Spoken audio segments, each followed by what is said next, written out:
कार्य क्षेत्र में हैं, तो माननीय अतिरिक्त संचालक के नेतृत्व में हम लोगों ने 16 जून को नर्मदापुरम जिले में नर्मदापुरम संभाग की एक कार्यशाला का आयोजन किया था, जो बहुत सफल रही और उद्देश्यों को लेकर आगे बढ़ रही है। इसी प्रकार भोपाल संभाग के 5 जिलों के अंतर्गत आने वाले 65 कॉलेजों से आज यहाँ पर आप सभी उपस्थित प्राचार्य, नोडल अधिकारी और इस महाविद्यालय के सभी प्राध्यापकों को इस मंच से हार्दिक हार्दिक अभिनंदन है। मेरे पहले गोस्वामी जी ने इस विषय पर बहुत गहरा चिंतन व्यक्त कर दिया, मैं उसको सरलीकरण पे करूंगा। वो तो डोंगागढ़ महारानी माता बमलेश्वरी के क्षेत्र से आते हैं, तो वो बहुत गहराई में अध्यात्म के गए, लेकिन क्योंकि मेरा जन्म तो भोपाल में हुआ, मैं अध्यात्म को भोपाल से जोड़ते हुए सरलीकरण में सिर्फ 2 बातें इस उद्देश्य के साथ कहूंगा, जो हमारे मानसिक संवेदीकरण का उद्देश्य है।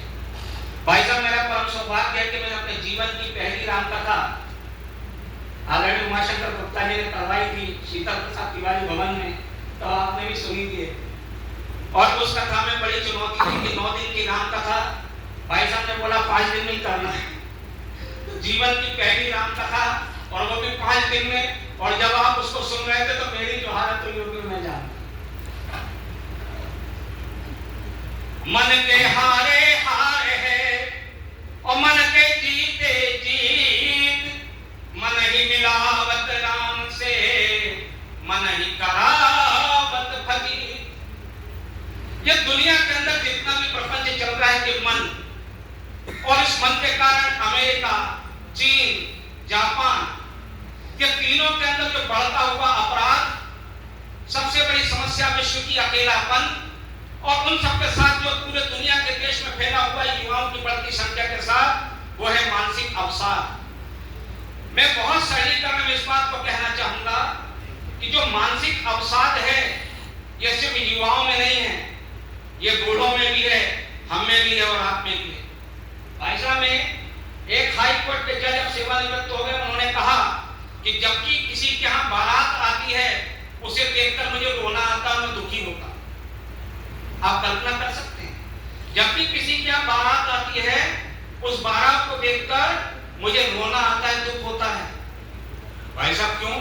बोले हमारे टाइम पर जब हमारी शादी हुई तो ढपलिया बजी थी बस, और छोटी सी ऐसी बारात निकली थी। महसूस करना इस चीज को आज आप उम्र के इस दौर में, क्योंकि हम बात कर रहे हैं बच्चों के लिए मानसिक संवेदीकरण की। जब हम खुद स्वस्थ होंगे, जब हमारे पास पॉजिटिव एनर्जी होगी, तब उन बच्चों के लिए हम कार्य कर सकेंगे।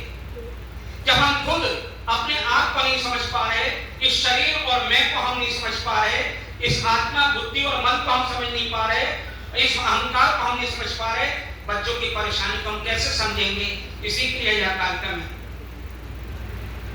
तो आप घर में बैठे हुए हैं, एक बहुत बढ़िया बर्थडे पार्टी हो रही है, या आपके यहाँ बहुत सारे गेस्ट आए हुए हैं और आप बहुत अच्छे मूड में हैं, बच्चे फुक्के लगा रहे हैं, केक की तैयारी हो रही है, सब बढ़िया सजावट हो रही है। ऐसे में अचानक आप अकेले बैठ गए और आपको सैडनेस आ गई। कभी आपने महसूस किया कि अभी 2 मिनट पहले तक तो आप एक ऊर्जावान व्यक्ति थे, और 2 मिनट पहले ही आप ऊर्जावान व्यक्ति अब 2 मिनट के अंदर ही एक दुख में बदल गया? उसको ऐसा लगा कि वो बैठ गया अंदर और उसको पसीना आ गया। तो बात इसीलिए कही गई है कि शरीर का इलाज तो हो सकता है कि शरीर, इसी में तो महर्षि रमन ने कहा था ना, हुए भाई, कि आज तक हम इसी के मेंटेनेंस में लगे हैं ना, और इसके हर पार्ट का इलाज हो सकता है, कहीं ऑपरेशन के द्वारा, कहीं दवाई के द्वारा, कहीं टेका लगाकर, लोहे की गांठ लगाकर। लेकिन कभी हमने यह सोचा कि यह मन क्या है? शरीर के हर चीज को हम समझ रहे हैं, लेकिन मन को नहीं समझ रहे। तो मन क्या है? तो हार्डवेयर का पूरा यह पार्ट है, लेकिन मन इस शरीर का सॉफ्टवेयर है। तो इसका इलाज, मन कभी दिल्ली, कभी लंदन, यहां हम बैठे हैं, मन अभी यहां है, और मन कहीं चला गया। जो गोस्वामी भाई ने कहा कि मन तो 30 साल पहले भी उस जगह पर चला जाता है, स्कूल की बात है, स्कूल की सड़क की बात है, सड़क की। तो मन कभी दिल्ली, कभी लंदन। मैं बहुत छोटा कहूंगा कि भाई साहब को सबको बोलना है। तो बात यही है कि अध्यात्म के अंदर यदि अध्यात्म से व्यक्ति को नहीं जोड़ा गया, क्योंकि मन लगातार चलने वाला है। गोस्वामी भाई ने कहा कि मन कहीं पर टिक जाता है, भले ही वो नेगेटिव है। और बच्चों को भी हम बताते हैं कि जब तुम अकेले में रहते हो तब अपराध करते हो। अकेले में दो बातें, ईश्वर से जुड़े हो तो भजन और भोजन, वो दोनों भी एकांत की चीज है। लेकिन वो एकांत की जब समाज से अलग होता है तो वो अकेलापन में ही अपराध भी सोचता है। इसीलिए बड़े बड़े ऋषि मुनियों ने कह दिया, दो लाइन कहूंगा और मैं अपनी बात आगे समाप्त करूंगा।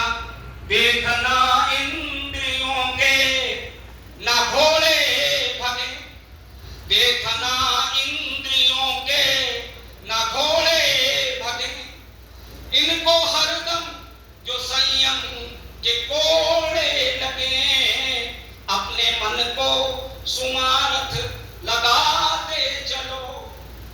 कृष्ण गोविंद गोपाल गाते चलो, कृष्ण गोविंद गोपाल गाते चलो। अध्यात्म से जोड़ दिया जाए, ईश्वर का मार्ग दिखाया जाए, जिसकी समाज को बहुत जरूरत है। ज्ञानी बहुत है, विषय बहुत व्यापक है। मनोविज्ञान के विषय में आ जाऊं तो मैं सैन्य मनोविज्ञान पढ़ाता हूं, सैनिक के मनोविज्ञान को पढ़ाता हूं, बहुत चीजें, वो नेतृत्व, अनुशासन, मनोबल, मानसिक स्वास्थ्य, सब कुछ। लेकिन द्वेष, कुंठा, द्वंद्व, इन सब से निकलना होगा और खुद पॉजिटिव होना होगा, तब बच्चों को हम पॉजिटिव कर पाएंगे। मेरा बच्चा तो बहुत आगे बढ़ जाए और इसको से मैं क्या बात करूं, अरे ये भी मेरा बच्चा है, इसको जब मैं अपना बच्चा समझूंगा तब यह महाविद्यालय परिवार के रूप में डेवलप होगा और इस परिवार का बच्चा भी आगे निकलेगा। यही सुप्रीम कोर्ट का उद्देश्य है, यही शासन का उद्देश्य है।